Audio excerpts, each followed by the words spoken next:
আসসালামু আলাইকুম। ফরেজ কিচেনে আপনাদের সবাইকে স্বাগতম।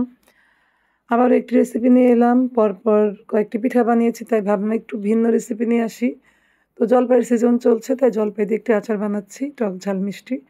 আশা করি আপনাদের ভালো লাগবে, আর আপনাদের ভালো লাগলে আমার কষ্টটা সার্থক।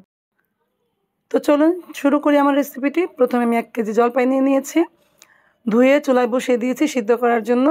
তাতে দিয়ে দিয়েছি হাফ চা চামচ লবণ এবং হাফ চা চামচ হলুদের গুঁড়া। জলপাইগুলো সিদ্ধ হয়ে গেছে, আমি নামিয়ে স্ট্রেনারে ছেঁকে নিচ্ছি। একটু ঠান্ডা হলে আমি ম্যাশ করে নিব।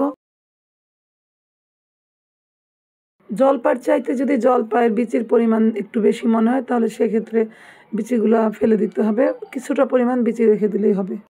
এখন চুলায় আমি একটি কড়াই বসিয়ে দিলাম, তাতে 200 মিলিলিটার পরিমাণ সরিষা তেল দিয়েছি। সরিষা তেল গরম হয়ে গেলে আমি 100 মিলিগ্রাম রসুন কুচি দিয়েছি। চাইলে রসুনগুলো একটু বড় করে দিতে পারেন, আমি ছোট করে নিয়েছি।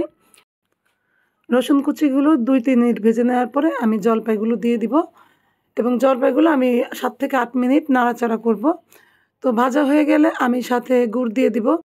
1.5 কাপের মতো গুড় নিয়েছি, চাইলে আপনারা আরও বেশি বা কম দিতে পারেন। সাথে পরিমাণ মতো লবণ দিয়ে দিয়েছি। আমি 2 টেবিল চামচ মরিচের গুঁড়ো দিয়েছি, আপনারা আপনাদের মতো করে দিয়ে নেবেন। এরপর কিছুটা পরিমাণ হলুদের গুঁড়ো দিয়েছি। এরপর সব কিছু দেওয়া হয়ে গেলে অনেকক্ষণ নাড়াচাড়া করব, প্রায় 1.5 থেকে 2 ঘন্টার মতো।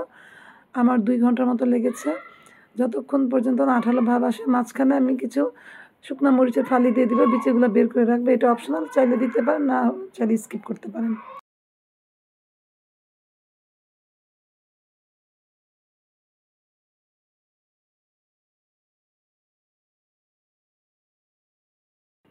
যখন দেখবে আমার জলপাইয়ের আচারটা আঠালো হয়ে গেছে আর কালারটা খুব সুন্দর এসেছে, তখন আমি তেলে রাখা 2 টেবিল চামচ পাঁচফোড়নের গুঁড়ো আর 1 টেবিল চামচ জিরার গুঁড়ো মিশিয়ে দিব।